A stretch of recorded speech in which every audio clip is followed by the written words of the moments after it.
Welcome to the Scarlet Project. This is a show about the slimy underbelly of American colleges and universities, the predators that thrive there, and the administrations that tolerate them. I'm your host, Tom, and I'm joined by my good friend and co-host, Ryan. Thanks for coming back, guys, and tuning in. In this episode, we are staying nuzzled in the leafy bosom of the University of California, Berkeley campus and discussing a case from 2020. This case involves a research specialist for UC Berkeley who sexually harassed a student while on a research trip. But as sometimes is the case with this show, there's a twist. The twist is that decades prior to this complaint, the perpetrator in this case was convicted of raping a 14-year-old boy while he was an employee at UC Berkeley. Despite being arrested, convicted, and registered as a sex offender, he was able to maintain his employment at UC Berkeley. If you're wondering how the fuck that could possibly happen, we are on the same page and we hope to get to the bottom of it. Without further ado, let's get into it.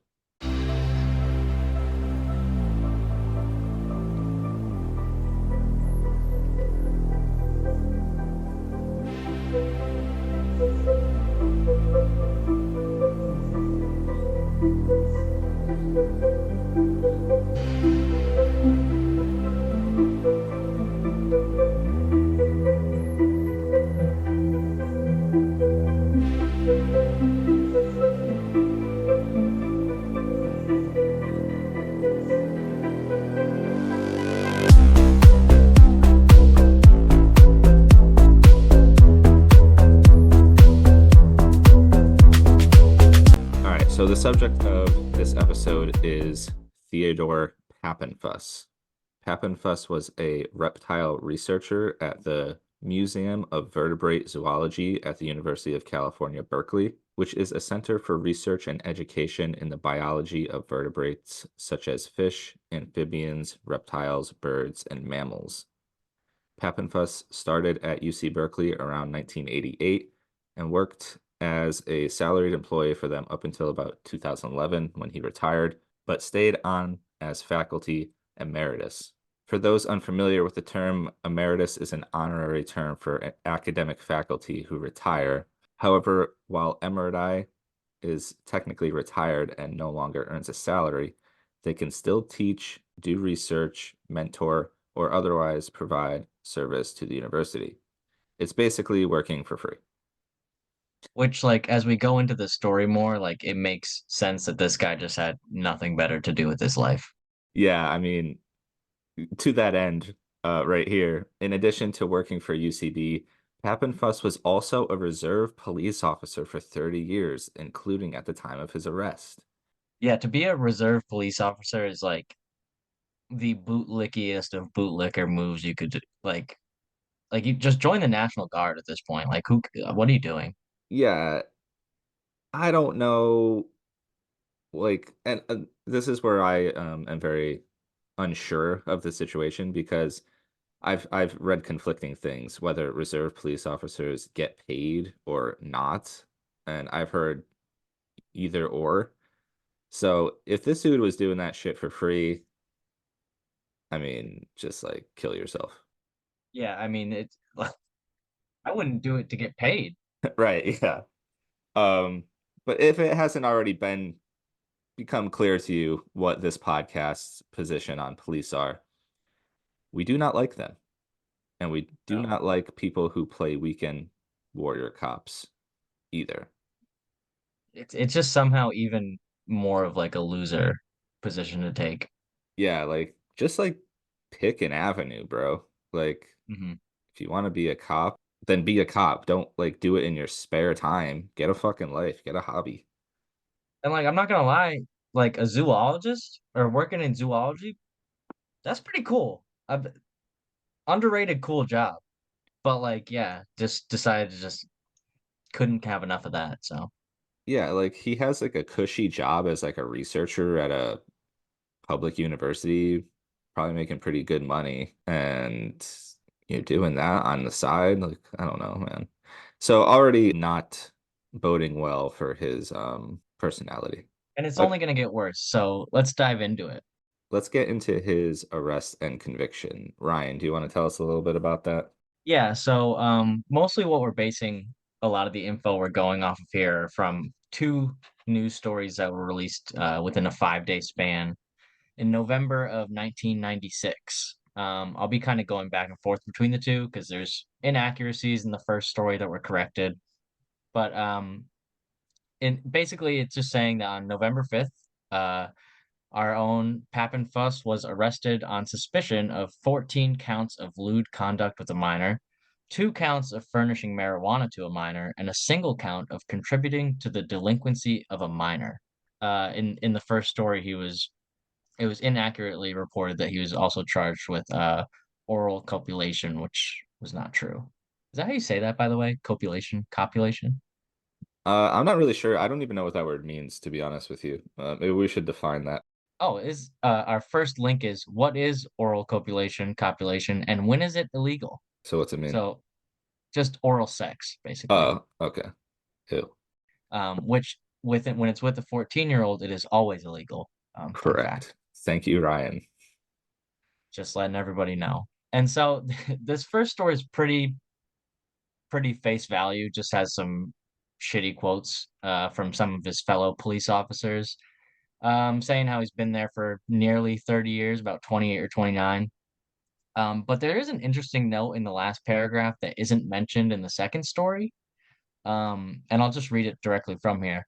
Over the years, Pappenfuss was involved in undercover drug buys for the department and may have worked as an undercover John, soliciting prostitutes for police stings, investigators said. Now, the drug buys we're going to get into now, but it's just an interesting note, not really relevant to the story, that he was just basically getting his rocks off being an undercover John. Yeah, just like a piece of shit. Like, get a fucking hobby or something. Honestly, go look at lizards, whatever you want to do. But let's get into the stuff that they do dive into here in this second story. Well, actually, you know what? First of all, let's just talk about what he did.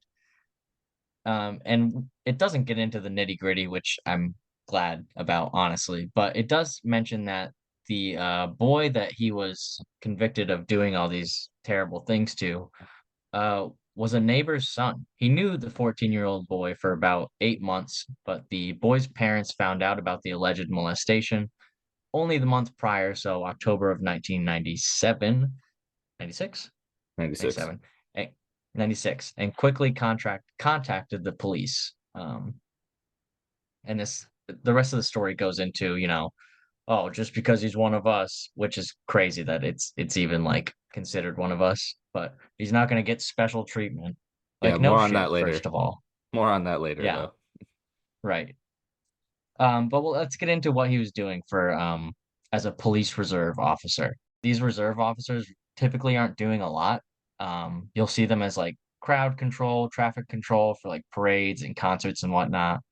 But according to this article, Pappenfuss went far beyond the routine duties, volunteering for the department's toughest assignment.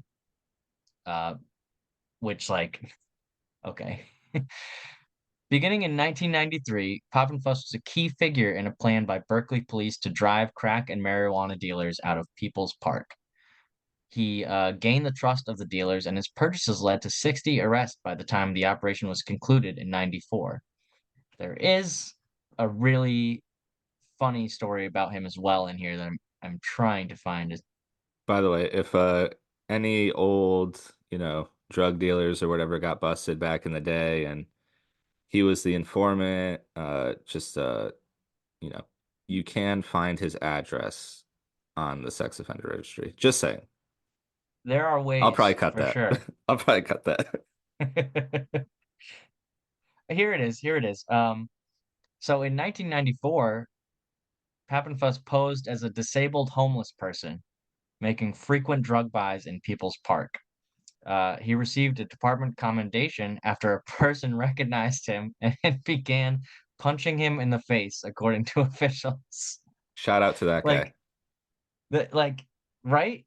Like maybe it was like a future site. Was this someone that went back in time? Because damn, if they did not get the right guy there. Got his ass. Then police chief at the time, Dash Butler, which is like the most 80s sitcom like cop show police chief name ever. went on to say, as far as bravery and that sort of thing, he was never called into question. He's a pretty amazing guy. End Said quote. of a Once you look accused past, sex offender. once you look past the molestation charges, he's a pretty amazing guy, Also, just want to say real quick, being a cop is so fucking stupid because you literally get an award for getting your ass beat. Like, what kind of fucking shit is that? right? But Tom, you mentioned before we're going to get back to how he received no special treatment Oh, because of his ties to the department. yes, yes, yes. Is that Oh, true? I don't think so. Because like we said, he was convicted and registered as a sex offender, and you could easily find uh the page in which you could see the information for what he got charged with, convicted of. And so he was charged in towards the end of 1996 and convicted in 1997 and also released in 1997. So he Hmm. served no jail time from what it seems, Hmm. which Yeah. pretty gross. I'm sure that's like the typical case time. I'm assuming. Yeah, I mean 14 counts of molestation and Yeah, that no jail time. might have been stretching the truth there that he wasn't getting special treatment, but I digress. So now that we have that background, we can move on to the UCB investigation. But before we do that, I just want to touch upon a couple fun little items I came across while I was researching Pappenfuss. First, his father, Dr. George Frederick Pappenfuss, was also a UC Berkeley researcher and was born and raised in apartheid South Africa. Just to give you an idea of, you know, his lineage. The other thing I found was that Ted Pappenfuss hung out with the Taliban for a summer. That's right. In a Facebook post from 2021, Pappenfuss posted, quote, in the summer of 2000, I spent a month in Afghanistan herping with the Taliban. Herping is a term for searching for like amphibians or reptiles for those not in the know on that. The post goes on. A few weeks later, after September 2001, what happened around that time? I forget. But anyway, the Taliban government was defeated. Now, after 21 years, they're back. I wonder if any of my Taliban herper friends still remember how I taught them to noose agama lizards and spot geckos at night by eye shinies. And there's a picture of him posing in front of a pickup truck with two Taliban dudes, one of whom is holding an AK-47. You know what is funny too is I think like if his cop friends knew about this part of the story, they would probably be more offended at this than the child molestation. I think you're probably right about that. But now But that those little let's get to fun, this UCB report. yes, take us there. Before I get into the details of this, I do want to harp upon a subject that we bring up a lot, really, because it's relevant, honestly, for these reports, is the date that this complaint was initially brought. Well, actually, these are two different things because the victim in this story brought forth, this complaint on May 17th, 2019. He did not get a response. He left a voicemail message on May 17th as well, for those curious. And so 4 days later, on May 21st, 2019, he sent an email requesting to file a report. Now, a couple weeks later, this investigation was finally initiated on July 11th, 2019. And you might wonder, as we'll get into, this is a pretty open and shut case. But so you would think it wouldn't take that long. No, actually, it took until March 11th of 2020 to get this report published. So this just goes on to that fact that we mentioned a couple times is that like for something especially here where it's very blatant and open and shut, it's still not a fast process for victims and even more so not a fast process of removing these people that are evil, if I may. So let's get into the background. The complainant in this story was a senior at the time at UCB and was working on his thesis, which was in a similar field as Pappenfuss. zoology, lizards, all that fun jazz. Um, Pappenfuss happened to be his senior thesis advisor and an expert in the field. And it there's a lot of things that are redacted in this, so I don't know the specific animals, whatever he's talking about. Not that it matters at all. But after getting some advice from Pappenfuss, according to the complainant, Pappenfuss suggested that they go on a research trip together right before graduation. And between when he first reached out to Pappenfuss and this trip, he had spent, quote, hours and hours working with Pappenfuss on his thesis. On Tuesday, May 14th, the complainant took his last final, packed his things, and got in Pappenfuss's car to go to the aforementioned location where they wanted to do some research. It was a longer drive and they had stopped for food as well. So they got in sometime at night. And this is where things start to take a downturn. I'll quote directly from the report here. Complainant said that night he took a shower, and when he got out of the shower, Pappenfuss commented that he was really good looking or in good shape. The complainant said that Pappenfuss then took a shower, and when he got out of the shower, he never put his shirt back on. He said Pappenfuss wanted to show complainant a book and sat on the bed really close to the complainant. The complainant said he thought it was weird, but did not feel like it was very serious. He said when respondent got up and started walking around, it looked like Pappenfuss had a half erection, which made the complainant feel really uncomfortable, but again, he did not say anything. Now, on this next day, May 15th, things start to take an even weirder and honestly just more disgusting turn from the activities of Pappenfuss. Now, at this point, the complainant recalls that a long time ago he had Googled Pappenfuss's name and saw the story that we were talking about before of him molesting a 14-year-old boy and being a very good reserve police officer. Just kidding. Fuck him. Um, I mean, that was mostly what the article was about, though. If, anybody wants to look that up, um, I mean, how many paragraphs before you get down to the actual allegations? and even then, I think there's literally one paragraph about the accusations, and it's right back to cop jargon about he was one of us and he was a good guy. Right, exactly. So then on the night of the 15th, Pappenfuss repeatedly tried to pressure the complainant to go into the jacuzzi, to which the complainant repeatedly declined. So here's where Pappenfuss begins drinking. Allegedly, according to the complainant, three 24-ounce beers. We'll get into Pappenfuss's side of this later, but he doesn't do much to deny it. The complainant said he was working on final edits for his thesis to get ready to submit, and after the complainant had finished, Pappenfuss made a shot for each of them with vodka and orange juice. Pappenfuss, of course, drank the whole shot, but the complainant felt uncomfortable and only drank half. Probably a good call. He did not feel buzzed at all, so this was really nothing for him. But Pappenfuss certainly felt buzzed. So later on the night, Pappenfuss begins asking the complainant how he got into fitness. Pappenfuss asks the complainant to show him pictures, all this stuff. And it gets really weird when he asks, quote, are there any videos of them doing this naked? To which the complainant said, quote, no, there's not. So after Pappenfuss had had enough viewing of the videos on the complainant's phone and asking him if there were any videos of them doing this naked, he moved towards asking the complainant to take his shirt off and show Pappenfuss some exercises. This obviously put the complainant in an incredibly awkward situation. The complainant said that deciding whether or not to oblige was hard because Pappenfuss is his mentor. And so he did take his shirt off and showed Pappenfuss some exercises. After this, the complainant says that Pappenfuss wanted to look at more pictures of, quote, buff shirtless guys.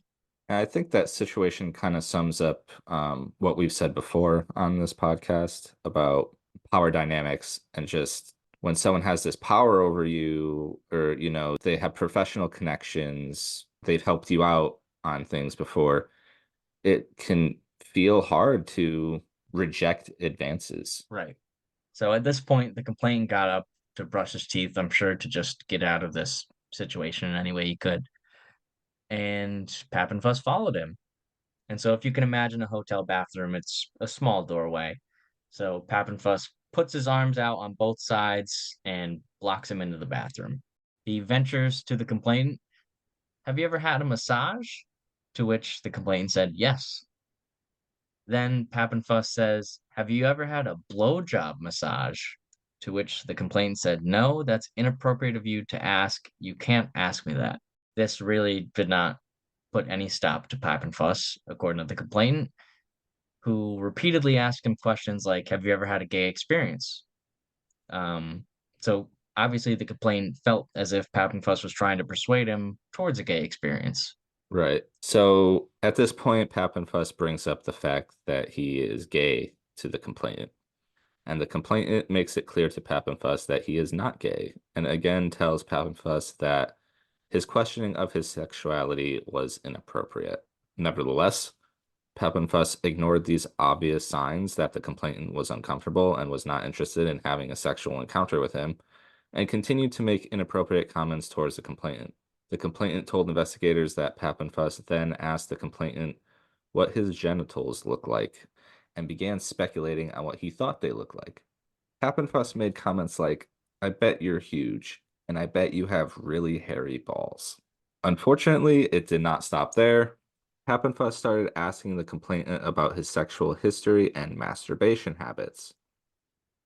And then he started going through the stages of grief and began trying to bargain with the complainant. Pappenfuss asked the complainant if it would be okay if the complainant got in the shower while Pappenfuss masturbated. The complainant said no, but Pappenfuss just kept going.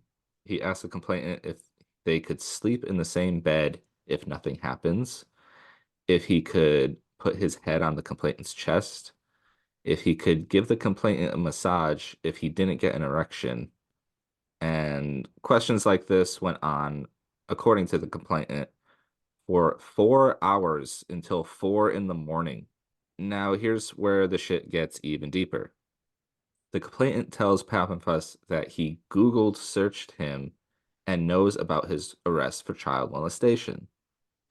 According to the complainant, Pappenfuss then proceeds to tell him about another. It's blank here. It's one or two words that are redacted, so I don't know exactly what he says. But by the context clues, it's pretty clear that it's likely another rape of a minor. But according to the complainant, this story had completely different details than the story he read online. So was this before his arrest? Was it after? Who the fuck knows? But it seems like from what the complainant says in the report that Pappenfuss had more than one victim. So Pappenfuss eventually gives up and goes to sleep, and the next morning the complainant wakes up and hightails it out of there. So yeah, the complainant rightfully wanted to get out of Dodge as quickly as he could, but it wasn't really that easy of a thing for him to do, and certainly not that cheap of a thing to do. And so this is at the end of the report, just the section of undisputed facts, because there's receipts obviously for all of this. On the morning of Thursday, May 16th, which is the morning after the aforementioned incident, the complainant packed his bags, left the hotel, took an Uber to a bus station, another Uber from the bus station to a nearby Trader Joe's, and finally used a delivery service vehicle to get back to Berkeley, costing the complainant $302. It was pretty far away. Like this wasn't a close thing. Like it's Yeah, just but sad. I think close enough to the point where you couldn't just take a plane or something. I mean, but he had just had to utilize whatever means he could to just get out of that situation. Right. But going beyond that, let's go into the other things that he mentioned, the complainant mentioned. So he said to the report that he did not talk with anyone about the old conviction that, as we said, he Googled and learned about Pappenfuss, um, because he figured if Pappenfuss was still a staff member at UCB, the conviction could not have been, quote, that big of a thing. Which, like, fair enough. Like, this guy did not, as we mentioned before, like, just off of the reports that you can find from Google, obviously disgusting, like, terrible things, but it really doesn't go into much. And the fact that he's working at a school, like, Right. I think this is actually like a unique instance where we could see like two institutions that we are kind of covering be complete failures. right. That of journalism in the first instance, because that story sucked ass and Hmm. it was just like a bunch of praise from his cop buddies about him and like what he was involved in at the department before it ever got into what he was accused of. I don't think I saw any follow-up article about his conviction or anything like that. Um, so I mean, let's put ourselves in this kid's shoes. He sees this article. It's boring as shit to start off, first of all. I mean, like it doesn't have, it doesn't lead with what he's accused of. You don't find that until several paragraphs down. Mm. And then nothing is ever said about the conviction. And then he's still working at UCB. So you could kind of, in his mind, maybe be like, well, I guess he didn't get convicted because you would think if he got convicted, he wouldn't be working there anymore. Right. So it's kind of like a failure of, like I said, journalism to, I mean, be better than like, educating the populace than that, lead with the important information that is And it's necessary. not like the story wasn't interesting. Like, you know, What? it's not like the story wasn't interesting enough that they couldn't report deeper on it. Like, Oh, right, it's a right, right. Yeah. crazy story. Right. No, I thought you meant like the article that was written wasn't interesting because I was like, No, no, it fuck actually that. wasn't interesting at all. It sucked. No. But yeah, no, you're right. You're right. And that's a good point. And then, of course, UCB's failure and, you know, keeping him on was kind of led to this circumstance. But sorry, I kind of interrupted you. Please go on. No, you're fine. So beyond, just the incident, I want to touch on just the complainants, additional reflections after this incident, how it impacted his life. And so at the start of this, I mentioned the whole reason he had met with Pappenfuss in the first place was help on his senior thesis, which he had plans to publish, and after the incident decided not to go forward with it. He was considering working with someone else to publish it, but doesn't want to think about it anymore. I mean, rightfully so. I think this thesis, he literally finished it in this hotel room and like got help on edits from this guy who was just sexually harassing him the entire night. Like I would also probably put it on the back burner of my brain if I could.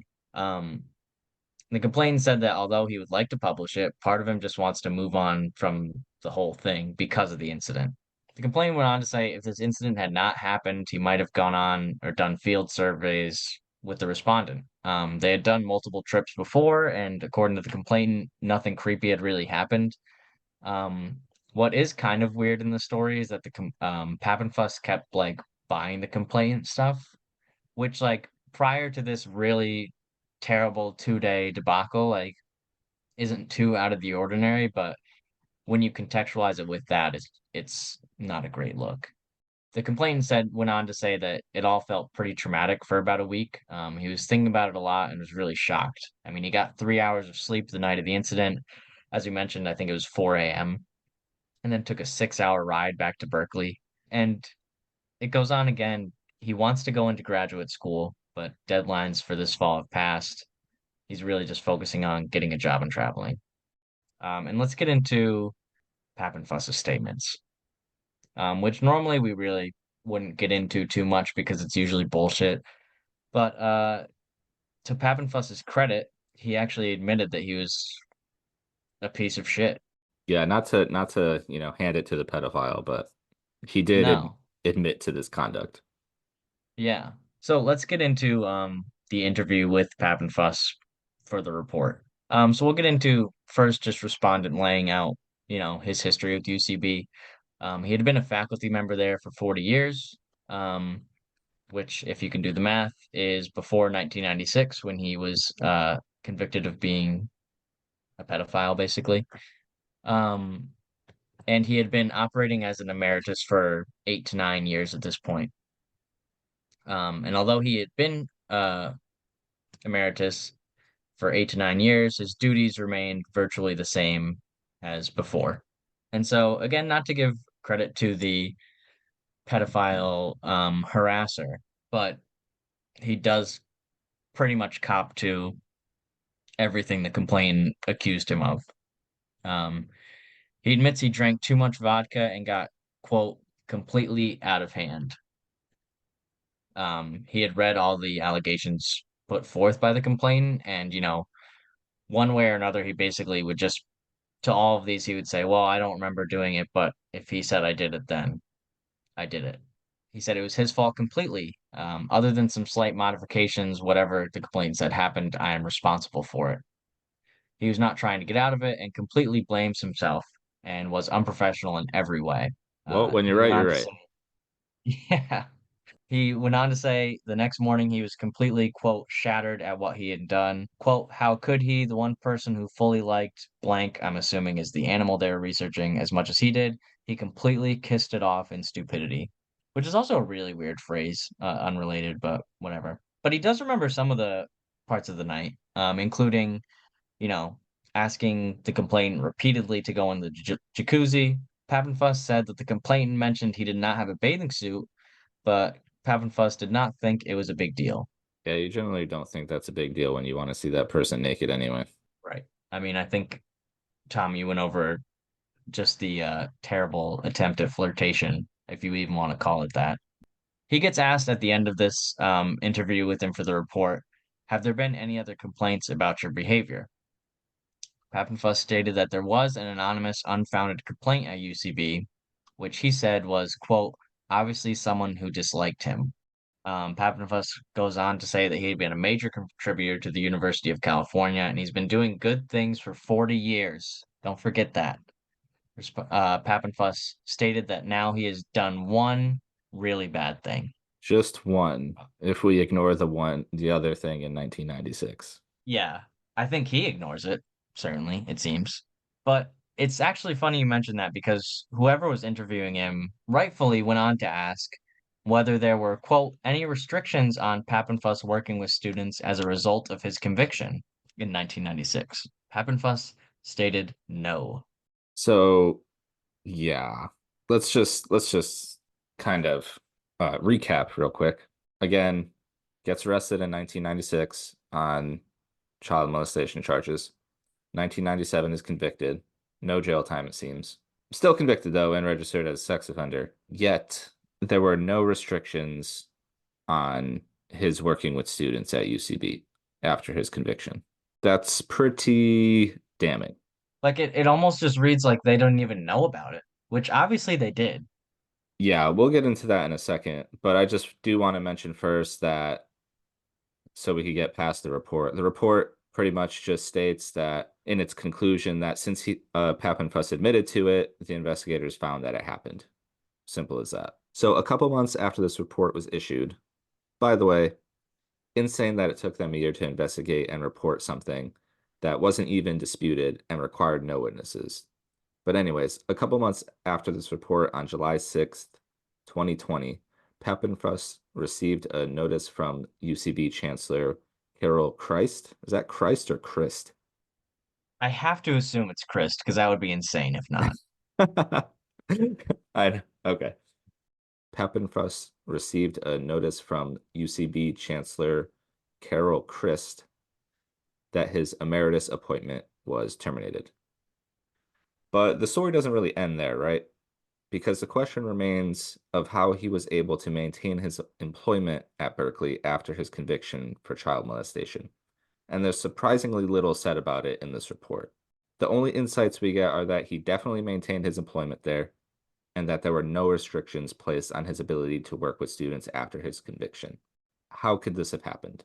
Yeah, Uh, I mean that's the question, and like you said, it's wild. It's really not even brought up that much in the report. They clearly know about it because it's mentioned multiple times in the report, and I would highly doubt that they just learned about it because the complainant brought it up. yeah, but that's how it comes off in the report. Like, I don't know if it's because I don't know why. Like, it's just the way it's written, but it just like seems to me like this investigator had no idea. But that can't fucking be, right? Like if a 19, 20-year-old can do a quick Google search on somebody's name, no one brought forth I guess really was just gone for like a day and got out on bail like that day. Well, No one noticed. Like what? that's the funny thing is that you mentioned the Google search was before I even fully read this report. I just like read like the first little bit of it. I Googled his name and then I found that and I was like, what the fuck? That's crazy. And then I saw it was mentioned in the report. And I was like, so it was like, no. I get he's not a teacher and he's not like for the most part going directly like one-on-one with students. But the dude's working on a college campus. Like the dude has a job, first of all. Like he's a child molester. Right. Working in a public university. Yeah, I mean, you just had to have known this wasn't going to end well. No. To not say anything about it until now, like it's just stepping on the rake. Like you're doing it you're putting these guys in positions where it's easier for them to do more things like this. Yeah, and hold that thought for just 1 second, Ryan, because that's a great point you just brought up. But I just do want to like say, like, there cannot be, in my opinion, in my opinion, there cannot be any way that UCB did not know about this. I mean, because think about it. First of all, it was in the fucking newspaper, right? This was a time where Right. there were newspapers back then, 1996. It was in the newspaper. The reporter, I would have to assume, reached out to UCB after, like, for his article, right? I would have to assume that. Mhm. But even if he didn't, let's say he didn't, a concerned citizen who read that article, maybe Anyone? they reached out to him. Maybe the child who he molested, their parents reached out to UCB and was like, hey, you got a pedophile on your campus. Like, Even the police didn't take him back. right. If you're not good enough for the police, like, Jesus Christ. But getting back to your point, Ryan, about UCB putting him in a position where he could potentially harm other students. What legal liability is there for them in this situation? I'm not a lawyer, I don't pretend to be, but it seems as though when you have a sex offender on your campus interacting with young people, students, people, he has influence over. I mean, like I said, you got to know it's not going to end well. And at what point do people who put him in this position, allowed this him to be in this position, get held accountable for that? Because this was totally avoidable. There's no reason at all that this student should have had to discover that this guy was a child molester through Google. Right, exactly. And again, that goes to why we're doing the show, is that students need to have this information. Even if you maybe don't agree that I don't know, like sexually harassing somebody or whatever should be automatic grounds for, not working on a college campus. Maybe that's your opinion. It's not mine, but maybe you think that you have to, it's not really debatable that the students should at least have this information and they can decide, maybe I don't want to work with the guy who, sexually harassed another person or molested a child or whatever. It's insane that there's not like some sort of better resource for this. Honestly, it's just insane that he's working at a college campus and that's the end of it. Like it makes no sense. All right, so Ryan and I recorded this episode before we received comment from UC Berkeley regarding our reporting on Pap and Fuss. We just heard back from UC Berkeley the day before the publishing of this episode, so I'm going to go over it now. A spokesperson for UC Berkeley told us that the university was not aware of Pap and Fuss's arrest, conviction, and status as a sex offender. The university also said that they were not aware of any other complaints against Pap and Fuss prior to the incident for which he was terminated. When asked about the university's policy on background checks, the spokesperson told us, quote, regarding background checks, they are not performed on all employees. They are performed for all positions that involve working with minors, as well as many positions that involve access to keys, financial systems, or sensitive personal information. They are also performed for people who operate vehicles. The hiring manager works with HR to determine whether a background check should be performed. The background check is performed after a decision to make an offer has occurred, not before, end quote. Since Pap and Fuss's arrest happened when he was already an employee of UCB, a background check during the hiring process wouldn't have mattered in this situation.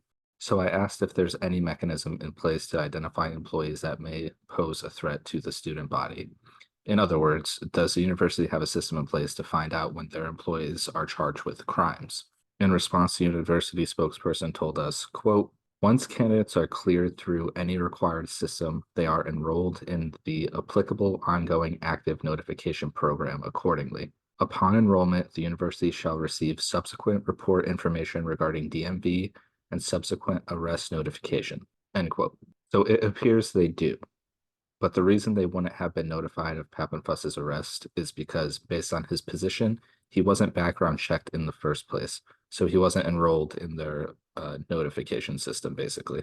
Now, whether you choose to believe that UC Berkeley had no idea Pappenfuss was a convicted sex offender is up to you.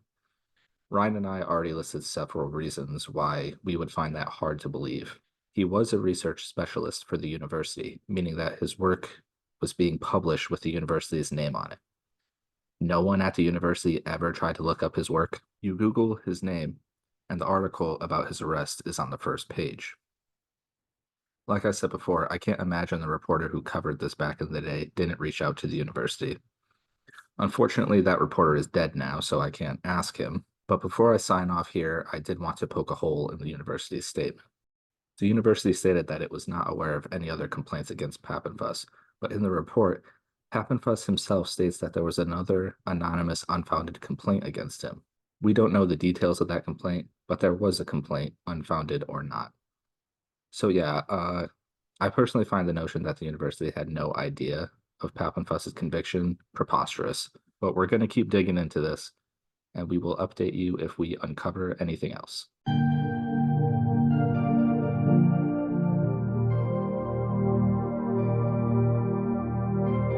That concludes this episode of The Scarlet Project. If you'd like to get in touch with us, our DMs are open on our socials. We are at The Scarlet Pod on Twitter and on TikTok, or you can reach us via email at thescarletpod@gmail.com. All right, everyone, stay safe and look out for each other.